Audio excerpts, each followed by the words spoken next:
Price morning Vijith இந்த நாளில் கற்று நம்ம கொடுக்குற வாக்குப்போம். அப்போஸ்தலர் 1ஆம் அதிகாரம் 8வது வசனம். பரிசுத்த ஆவி உங்களிடத்து வரும்போது நீங்கள் பலனடைந்து எருசலேமிலும் யூதேயாவிலும் சமாரியாவிலும் பூமியின் கடைசி வரைந்தும் எனக்கு சாட்சிகளாக இருப்பீர்கள் என்றார்.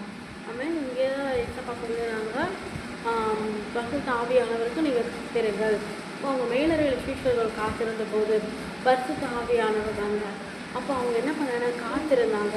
இன்னைக்கு நாமும் அந்த இடத்துல சொல்லப்பட்டிருக்கு, நீங்கள் பலத்தின் மேல் பலன் அடையவும் நீங்கள் எனக்கு காத்திருக்கும் போது நீங்கள் எனக்கு சாட்சியாக இருப்பீங்க அப்படின்னு சொல்லி இருக்கு.